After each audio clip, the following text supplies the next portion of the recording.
निगरान वज़ीर आज़म अनवर काकड़ सां चीफ इलेक्शन कमिश्नर सरदार सुल्तान राजा जी मुलाक़ात आम चूंडुनि जी तैयारियुनि बाबति ब्रीफिंग। निगरान वज़ीर आज़म चयो त हुकूमत आम चूंडुनि लाइ इलेक्शन कमीशन खे समूरा वसीला फ़राहम कंदी।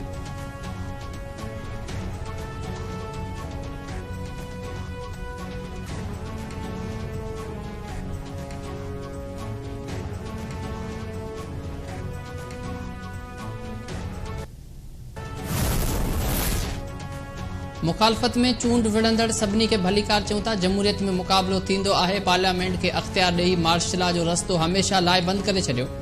आसिफ ज़रदारी जो खानगढ़ में कारकुननि खे ख़िताब।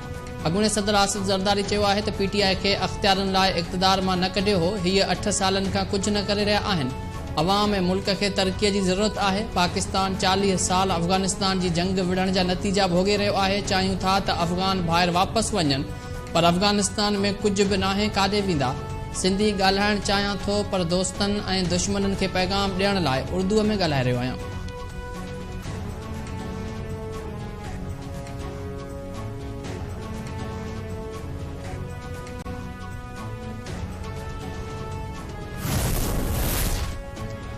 नून लीग ऐं MQM ईंदड़ आम चूंडूं गॾु विढ़ण जो ऐलान करे छॾियो। मामला तइ करण लाइ 6 रुकनी कमेटी क़ाइमु। ख़ालिद मक़बूल सिद्दीक़ी जी अॻुवाणीअ में MQM मुफ़त जी नवाज़ शरीफ़ सां मुलाक़ात। आम चूंडुनि ऐं ॿियनि मामलनि ते ॻाल्हियूं। ख्वाजा साद रफ़ीक़ चयो त MQM सां इतिहाद 1.5 साल अॻी थी वियो हो। फारूक सत्तार चयो त का बि हिकु पार्टी मसइला हल नथी करे सघे, गॾिजी हलणो पवंदो। मुस्तफ़ा कमाल चयो त इतिहाद वज़ारतुनि लाइ न, पर मसइलनि जे हल लाइ कयो आहे।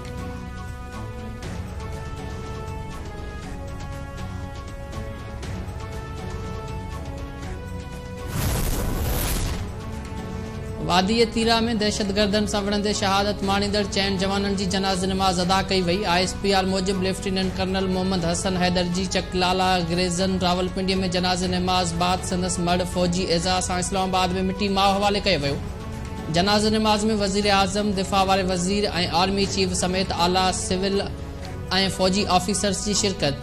शहीद नायक खुशदिल खान जी जनाज़ नमाज़ लक्की मरवत, नायक रफ़ीक खान जी जनाज़ नमाज़ 4 सदा ऐं लॉर्स नायक अब्दुल कादिर जी जनाज़ नमाज़ कराचीअ में अदा कई वई। ISPR मूजिब हथियारबंद फ़ौज दहशतगर्दीअ जी लानत खे ख़त्म करण लाइ पुरज़म आहे।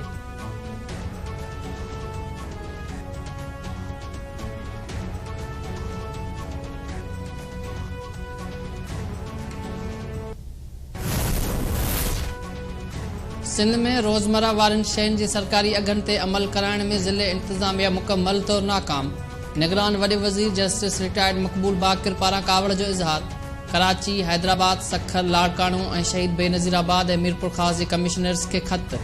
निगरान वॾे वज़ीर चयो आहे त ज़िले इंतज़ामिया सरकारी अघ लागू करण में नाकाम वई आहे। महांगाई सटियल अवाम खां वधीक अघ वरिता पिया वञनि। मेवनि, भाॼियुनि ऐं गोश्त समेत रोज़मर्रा जी शयुनि जे अघनि ते ज़ाब्तो आंदो वञे ऐं इज़ाफ़ी अघ वसूल कंदड़नि ख़िलाफ़ जोगी कार्रवाई कई वञे।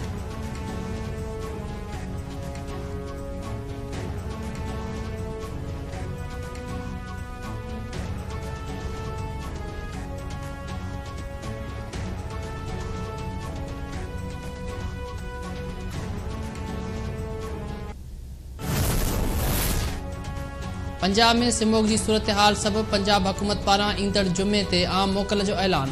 निगरान वॾो वज़ीर मोहसिन नक़वी प्रेस कॉन्फ्रेंस कंदे चयो आहे त 10 नवंबर जुमे ॾींहुं सॼे सूबे में आम मोकल हूंदी।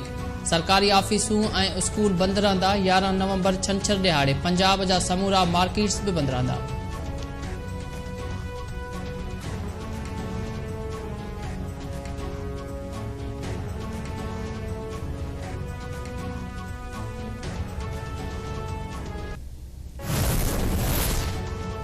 IMF जा मुतालबा ख़त्म न थिया। IMF पाकिस्तान में ट्यूबवेल जी सार्फी लाइ बजट सब्सिडी ख़त्म करण जो मुतालबो करे छॾियो। IMF मिशन सां टेक्निकी सतह ते ॻाल्हियूं जारी। ट्यूबवेल जी सोलराइज़ेशन स्कीम हलंदड़ माली साल में शुरू करण ते ॻाल्हियूं। IMF पारां जल्द अमल करण जो बि मुतालबो।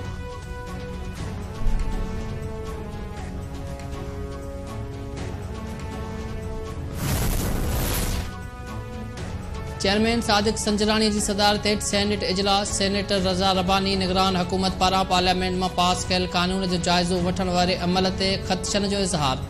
रज़ा रबानी चयो त निगरान हुकूमत वटि पार्लियामेंट में पास कयल कानूननि ते नज़रसानीअ जो अख़्तियार नाहे।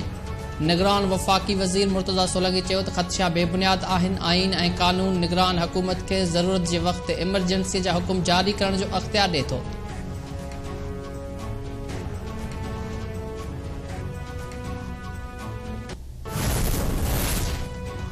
इसराइल गज़ा खे धरतीअ तां मेसारण वारी होड़ तां न हटियो। फ़लस्तीनी ॿारनि, औरतुनि ऐं नौजवाननि जो क़त्लेआम जारी। इसराइली वज़ीर आज़म गज़ा ते कब्ज़े जो मंसूबो बि जोड़े वरितो।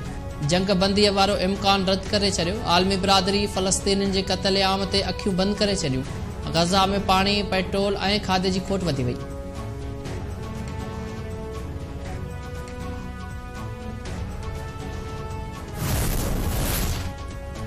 Supreme court Lahore high court खे बाग़ सोफ़ा में जुडिशल कॉम्प्लेक्स जी अॾावत खां रोके छॾियो।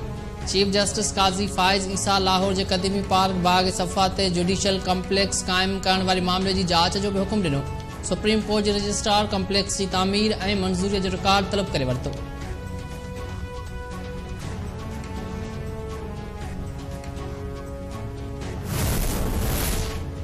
इलेक्शन कमीशन ऐं निगरान हुकूमतूं दायरो महदूद हुअण बावजूद सभु कुझु करे रहियूं आहिनि। सिंध हाई कोर्ट जा सिंध स्मॉल इंडस्ट्रीज़ जे MD जी मुक़ररी ख़िलाफ़ दाख़िल दरख़्वास्तुनि ते ॿुधणी दौरान रिमार्क्स। जस्टिस अकील अब्बासी चयो त इलेक्शन कमीशन ज़िले इंतज़ामिया ऐं पुलिस ते कीअं असरअंदाज़ थी सघे थी। इलेक्शन कमीशन रुगो चूंडुनि जी तारीख़ ॾेई हथ मथे करे छॾींदी आहे। इदारे जूं कुझु हदूं आहिनि, ॿाहिरि नथी वञी सघे। इलेक्शन कमीशन जो मुक़ररनि ऐं बदिलनि सां को बि वास्तो नाहे।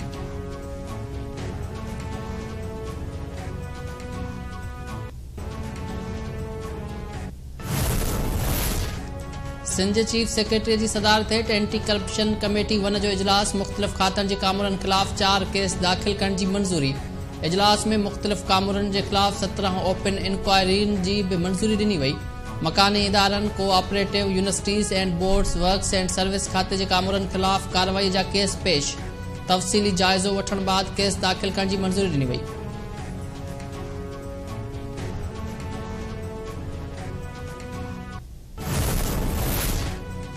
कराची में सोराब ॻोठ पुलिस जो जमाली ॻोठ में सर्च ऑपरेशन। 1000 खां वधीक गैर क़ानूनी तरसियल अफ़गानी गिरफ़्तार अफ़गाननि खे जी नादरा ज़रिए तस्दीक़ करण वारो अमल जारी। जेकमाबाद जे कैंप मां 142 अफ़गाननि खे चमन बॉर्डर मुंतक़िल कयो वियो।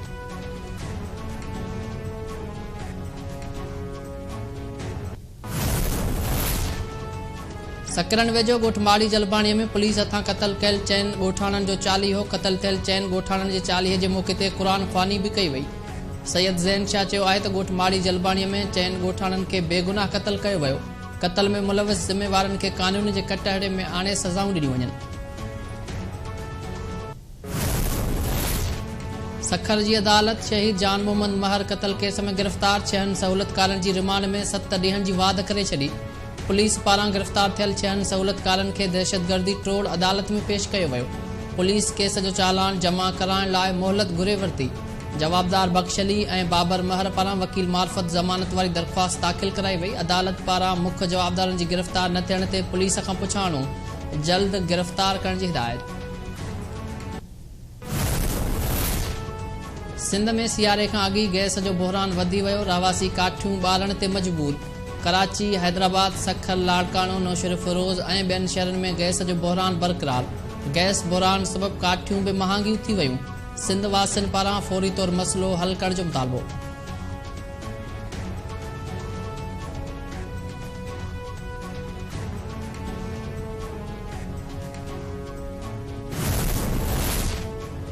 नादरा, नौशर फिरोज ज़िले में तरसियल 200 शकी परॾेहनि जी डेटा फराहम न करे सघी। ज़िले इंतज़ामिया नादरा खे शकी परॾेहनि जा नाला न ॾिना विया।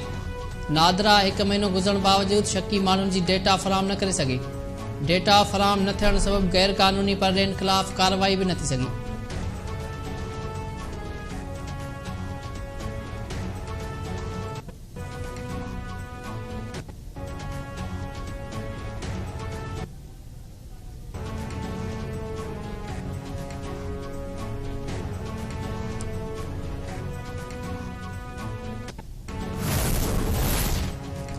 रखण वेझो ॻोठ घर पंजाब में शर बिरादरी जे 2 धुरनि में झेड़ो, 2 भाइर क़तल। मक़तूल दोदो ऐं वहीद शर जा लाश अस्पताल मुंतक़िल। धुरनि में छिकताण बरक़रार।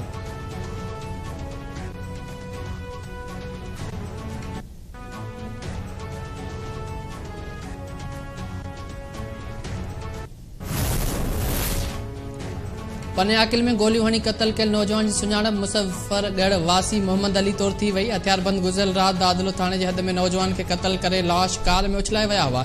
मक़तूल जे वारसनि जो चवणु आहे त असांजी कंहिं सां का बि दुश्मनी न आहे। पुलिस मामले जी जांच करे।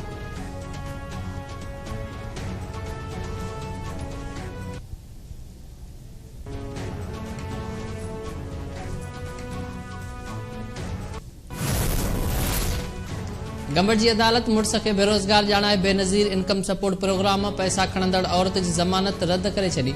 ज़मानत रद्द थियण बाद औरत कोर्ट मां खिसकी वई। खुराक खाते जी आफ़ीसर जी घरवारी शबीरा बोज़दार मुड़स खे बेरोज़गार ॼाणाए केतिरा ई साल पैसा खणंदी रही।